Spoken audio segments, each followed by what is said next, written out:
Hello दोस्तों, मेरे प्यारे से यूट्यूब चैनल में आप सभी का स्वागत है। आज हम पढ़ेंगे सॉलिड स्टेट केमिस्ट्री का जेई के सारे पीवाईक्यू देखेंगे हम लोग 2023 से लेकर 2019 तक। इसके पहले हमने 2024 और कुछ अदर ईयर के क्वेश्चन देखे थे। ये सॉलिड स्टेट केमिस्ट्री का पार्ट 2 है। तो चलिए स्टार्ट करते हैं हम लोग सॉलिड स्टेट केमिस्ट्री का PYQ। तो सबसे पहला क्वेश्चन देखिए, the correct relationship between unit cell edge length A and radius of sphere R for face centred and body centred cubic structures respectively are. 2023 mains का क्वेश्चन है, 10 अप्रैल को ये हुआ था। तो देखिए इसको हमें कैसे सॉल्व करना है। तो FCC बोला है और A और R के बीच में रिलेशन निकालना है। तो देखिए क्लास 12 में A और R के बीच में रिलेशन दिया हुआ है, पाइथागोरस थ्योरम से हम उसको निकालते हैं।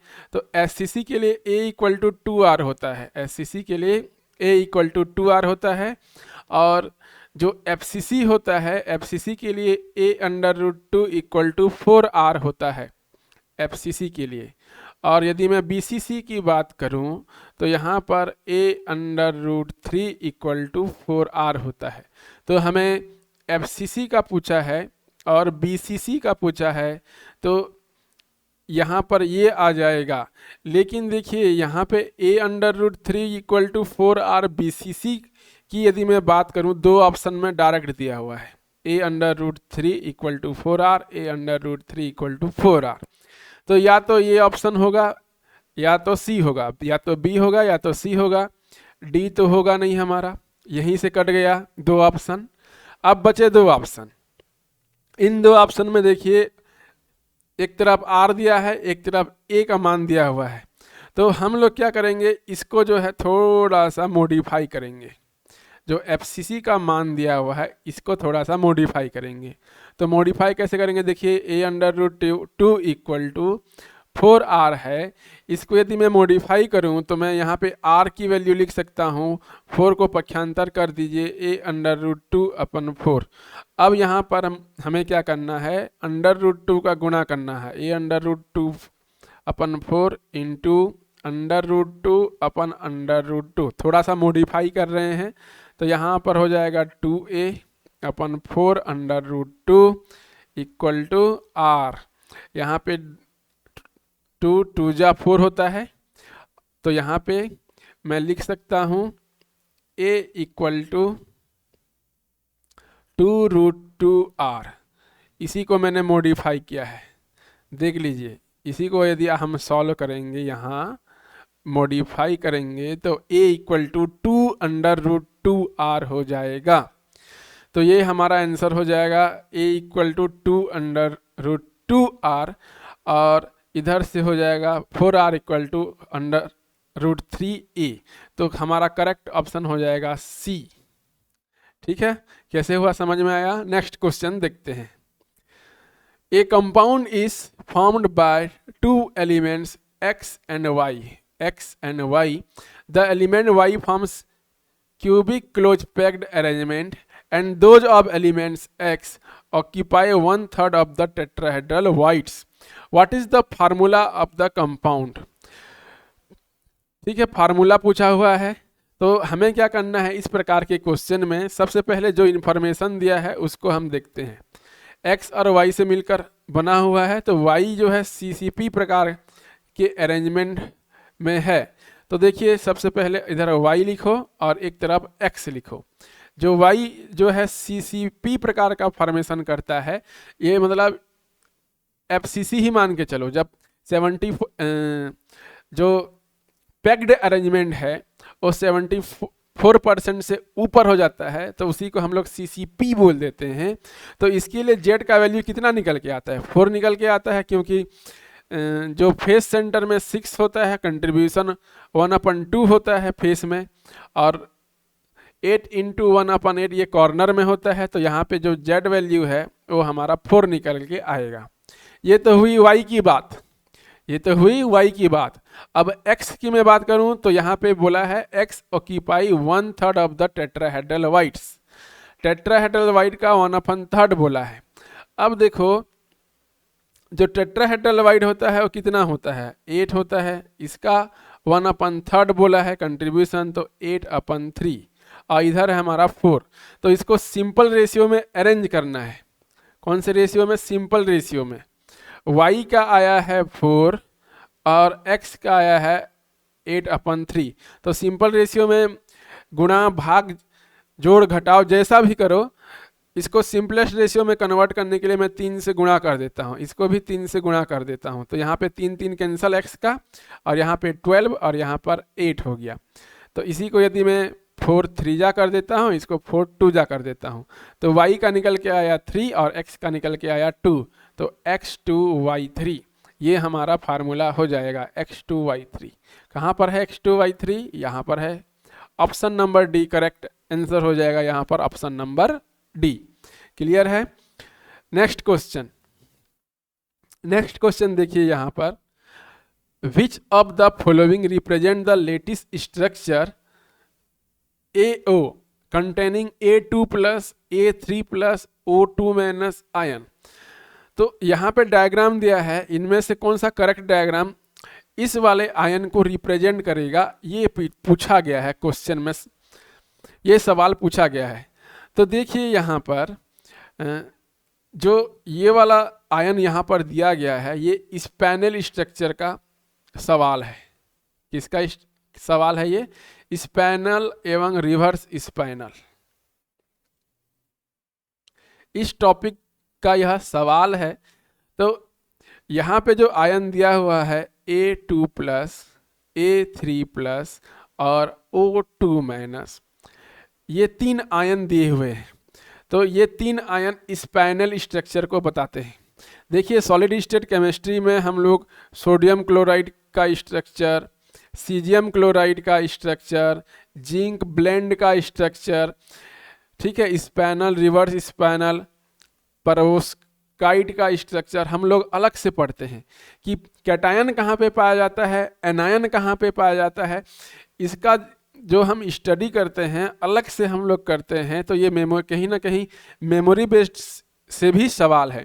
तो यहाँ पर A2 प्लस आयन जो होता है टेट्राहेड्रल वाइड में पाया जाता है, A3 plus ion octahedral wide में पाया जाता है, और O2 नेगेटिव जो है FCC प्रकार का संरचना, FCC संरचना यहाँ पे बनाता है।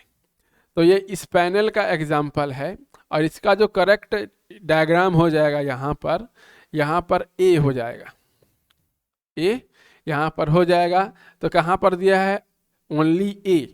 इसका जो करेक्ट आंसर हो जाएगा ऑप्शन नंबर डी यहाँ पर हो जाएगा इस क्वेश्चन का आंसर। अब हम नेक्स्ट क्वेश्चन देखते हैं। A cubic solid is made up of 2 elements x and y। ठीक है, x और ये हमारा y है। Atom x are represent on every alternate corner and one at the centre of the cube बोला है। जो यहाँ पर x और y 2 एटम है, x कहाँ पर पाया जा रहा है? अल्टरनेट कॉर्नर पर पाया जा रहा है, अल्टरनेट कॉर्नर प्लस सेंटर में पाया जाता है। और यहाँ पे y कहाँ पे पाया जा रहा है? 1/3 ऑफ द फेज बोला है, 1/3 ऑफ द फेज बोला है। तो एम्पिरिकल फार्मूला हमको ज्ञात करना है। तो कैसे ज्ञात करेंगे? देखो, अल्टरनेट कॉर्नर, टोटल कॉर्नर 8 होता है, लेकिन 8 के 8 कॉर्नर में नहीं पाया जाएगा। अल्टरनेट बोला है तो यहाँ पे 4 कॉर्नर में पाया जाएगा। कितने कॉर्नर में? 4 कॉर्नर में यहाँ पे पाया जाएगा। तो मैं इसको इधर लिख देता हूँ। देखिए टोटल 8 कॉर्नर होते हैं, 8 कॉर्नर में 4 कॉर्नर में यहाँ पर प्रेजेंट है, 4 कॉर्नर में ये प्रेजेंट है। तो मैं सीधा सीधा लिखूंगा कॉर्नर में जो एटम है वो 4 है और इसका कंट्रीब्यूशन 1/8 है, प्लस सेंटर में 1 पाया जा रहा है। ये हुई x की बात। और y की बात मैं बात करूं, 1/3 ऑफ द फेस बोला है, तो फेस में टोटल फेस होते हैं 6 और कंट्रीब्यूशन होता है 1/2। अब सॉल्व कीजिए इसको, 4 1 जा 4 टू जा 1/2 + 1, तो मैं इसको लिख सकता हूँ 3/2, और मैं इसको लिख सकता हूँ 3 1 जा 3 2 जा 2 2 भी कैंसिल हो जाएगा यहाँ पर, तो यहाँ पर हो जाएगा 1। तो 3/2 मीन्स क्या हो जाएगा 1.5, और ये हो जाएगा 1। तो x का आया 1.5 और y का कितना आया 1 आया। तो x 1.5 और y 1 कहाँ पे है, x 1.5 कहीं पे भी नहीं है, इसका मतलब कोई भी आंसर करेक्ट नहीं है। A B C D जो 4 ऑप्शन यहाँ पर दिए हैं, ये सारे के सारे ऑप्शन यहाँ पर गलत हैं, कोई भी यहाँ पर इसका आंसर नहीं है। इसका सही आंसर ये वाला हो जाएगा x 1.5 एंड y, ये इसका सही एम्पिरिकल फार्मूला हो जाएगा। आई होप ये वाला क्वेश्चन भी आपको समझ में आया होगा। नेक्स्ट क्वेश्चन देख लेते हैं आप। ये तो मेमोरी बेस्ड क्वेश्चन है। The incorrect statement about the imperfections in solid each. तो Schottky defect decreases the density of the substance. जो इनकरेक्ट पूछे है ना, गलत, हमको गलत वाला को टिक लगाना है, गलत ऑप्शन को टिक लगाना है। तो Schottky defect decreases the density of the substance, सही है। Interstitial defect increases the density of the substance, ये भी सही है। Frenkel defect does not alter the density of the substance, ये जो है सही है। लेकिन vacancy defect increases the density of the substance, ये वाला गलत ऑप्शन है। तो हमें गलत ऑप्शन पर टिक करना था, तो हमारा जो आंसर हो जाएगा वो हो जाएगा D, option number D. Memory based question था, आप इसको लगा सकते थे। उसके बाद देखिए, in a binary compound atoms of elements a form a HCP structure. यहाँ पे सीधा सीधा बोल दिया है HCP स्ट्रक्चर, बोल दिया है HCP स्ट्रक्चर। अब फिर देखो आगे क्या दिया हुआ है, those of elements M occupy 2/3 of the tetrahedral wides. M कहाँ पर पाया जा रहा है, 2/3 ऑफ टेट्राहेड्रल वाइड्स में पाया जा रहा है। And HCP structure, then the formula of the binary compound is. A जो है HCP का फॉर्म करता है, यहाँ पर A और M दो एटम है, A और M दो एटम है। A जो है HCP प्रकार के स्ट्रक्चर का फॉर्मेशन कर रहा है, और M पाया जा रहा है 2/3 ऑफ टेट्राहेड्रल वाइड में पाया जा रहा है।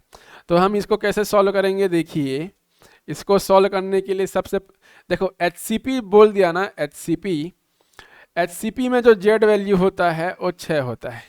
Z वैल्यू कितना होता है 6, और टेट्राहेड्रल वाइड जो होता है वो होता है 6 × 2 = 12। टेट्राहेड्रल वाइड की संख्या होती है 12, और HCP के लिए Z वैल्यू होती है 6। जिस प्रकार से SCC के लिए कितना होता है Z वैल्यू, SCC के लिए Z वैल्यू होता है 1, SCC के लिए 1, BCC के लिए Z वैल्यू होता है 2, और FCC के लिए होता है 4, और यहाँ पे HCP के लिए होता है 6। ये सब याद रखने वाली बात है, तो आप याद रखेंगे इन पॉइंट्स को। तो देखिए A पाया जा रहा है, HCP प्रकार का स्ट्रक्चर बना रहा है, तो इसके लिए हो जाएगा सीधा सीधा 6। और जब मैं M की बात करूं तो ये 2/3 हिस्सा किसका, टेट्राहेड्रल वाइड का, और टेट्राहेड्रल वाइड की संख्या कितनी है 12 हो गया। तो इसको सॉल्व करना है, 3 1 जा 3 4 जा, तो यहाँ पे 6 और यहाँ पर 8। इसको सिंपलेस्ट रेशियो में कन्वर्ट करेंगे तो ये 3 से 2 से दोनों कट जाएगा, 2 3 जा और 2 4 जा, मतलब A3M4। ये हमारा फार्मूला हो जाएगा यहाँ पर A3M4। ऑप्शन में M पहले दिया है और A बाद में दिया हुआ है, तो यहाँ पर लिख दो M4A3, M4A3, M4A3 कहाँ पर है देख लीजिए, ये वाला ऑप्शन B ऑप्शन यहाँ पर करेक्ट हो जाएगा, B option correct option. Okay, ये भी देखो 2021 मेंस सारे जो क्वेश्चन है वो जेई के हैं, देख सकते हैं आप लोग। नेक्स्ट क्वेश्चन डेंसिटी से रिलेटेड ये क्वेश्चन है, डेंसिटी से रिलेटेड क्वेश्चन देखो, ये जो है 2022 मेंस का क्वेश्चन है। An element X has a body centered cubic structure which a cell edge length अब 200 पिकोमीटर, ए का वैल्यू दिया है 200 picometre. The density of the element is 5 gram per centimetre cube. The number of atoms present in 300 gram of the element x each बोला है। तो यहाँ पे सबसे पहले ए का वैल्यू दिया है 200 पिकोमीटर। तो इस 200 पिकोमीटर को हमको कन्वर्ट करना है सेंटीमीटर में। तो सेंटीमीटर में कन्वर्ट करने के लिए पिकोमीटर 10⁻⁻12 मीटर होता है, तो इसको सेंटीमीटर में कन्वर्ट करो 10⁻⁻10 सेंटीमीटर हो जाएगा। इसको और सॉल्व करेंगे तो यहाँ पे 2 × 10⁻⁸ सेंटीमीटर हो जाएगा। ये हुआ ए की वैल्यू, ए को हमने सेंटीमीटर में कन्वर्ट कर दिया। ठीक है, तो हमको पिकोमीटर को मीटर में कन्वर्ट करने आना चाहिए। देखो, एक होता है पिकोमीटर, एक होता है एंगस्ट्रॉन, एक होता है नैनोमीटर और एक होता है फेम्टोमीटर। तो जब पिकोमीटर को मीटर में कन्वर्ट करेंगे, पिकोमीटर को मीटर में कन्वर्ट करेंगे तो इसका वैल्यू हो जाता है, कितना होता है पिकोमीटर? 10⁻⁻12 मीटर होता है, -12 मीटर। एंगस्ट्रॉन में 10⁻⁻10 मीटर होता है। नैनोमीटर 10⁻⁻9 मीटर होता है। नैनोमीटर को यदि मैं मीटर में कन्वर्ट करूं तो 10⁻⁻9 मीटर से गुणा करना पड़ेगा। और यहाँ पे फेम्टोमीटर 10⁻⁻15 मीटर होता है। तो सेंटीमीटर में और कन्वर्ट करोगे तो 1 मीटर बराबर 100 सेंटीमीटर, गुणा 100 हो जाएगा। तो इस प्रकार से हम चेंज करते हैं। तो सबसे पहले नैनोमीटर, एंगस्ट्रॉन, पिकोमीटर, फेम्टोमीटर को मीटर और सेंटीमीटर में कन्वर्ट करने आना चाहिए। ठीक है, तो यहाँ पे हमने कन्वर्ट कर लिया। डेंसिटी बोला है, डेंसिटी यहाँ पे बोला है 5 ग्राम पर सेंटीमीटर क्यूब बोला है। और द नंबर ऑफ एटम्स, 300 ग्राम में कितने नंबर ऑफ एटम्स होंगे, इसको यहाँ पे पूछा गया है। इसको यहाँ पे प्रश्न में पूछा गया है। तो हम इसको कैसे सॉल्व करेंगे? डेंसिटी का फार्मूला अप्लाई करेंगे। Density equal to mz upon Na into A cube. Na का भी वैल्यू दिया है, देखो 6 × 10⁻23 मोल इनवर्स। अब हमें फार्मूला में सिंपल वैल्यू को रखना है। तो फार्मूला में वैल्यू रखो, चलो। Density equal to mz upon Na into A cube. Density दिया है 5 gram per centimetre cube. m का वैल्यू जो है हमें नहीं दिया है, इसको निकालना है। z वैल्यू कितनी हो जाएगी यहाँ पर? बॉडी सेंटर बोला है ना, BCC के लिए z वैल्यू 2 होती है। BCC के लिए z वैल्यू 2। Na का मान 6 × 10⁻23 और a का मान कितना आया था जी? 2 × 10⁻8 2 × 10⁻8 का क्यूब। इतना को हमें सॉल्व करना है, तो जब हम इसको सॉल्व करेंगे तो इसको 6 को मैं उधर लेके जाता हूँ। 6 को जब मैं उधर लेके जाऊँगा तो यहाँ पे 30, इधर m का m, इधर 2, इधर 10⁻23 और यहाँ पे 2 दूनी 4 दूनी 8 × 10⁻24 इतना हो जाएगा। अब देखो ये 23 और ये -24 है, 10⁻⁻1 बचेगा, ये उधर जाएगा तो यहाँ पे 20 हो जाएगा। 30 = m × 20 अपन इधर कितना बचा है? 8। अब यहाँ पे पूरा सॉल्व करोगे तो m का वैल्यू कितना आ जाएगा? m का वैल्यू देखो कितना आ जाएगा? 24,240/20। इसको सॉल्व करो तो यहाँ पे आ जाएगा 12 ग्राम। 12 ग्राम यहाँ पे m का वैल्यू आ जाएगा। अब देखो 12 ग्राम में जो नंबर ऑफ एटम्स हैं वो Na मॉलिक्यूल्स हैं। क्या पूछा है? 300 gram of the element X is बोला है, एलिमेंट X। तो 5Na, 6Na, 15Na और 25Na ये ऑप्शन में दिया हुआ है।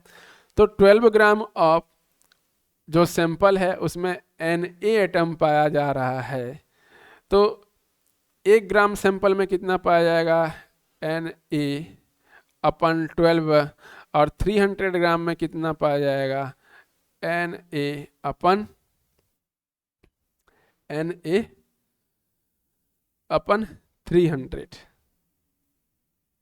सॉरी सॉरी 1 मिनट मिटाने दीजिए इसको यहाँ पे।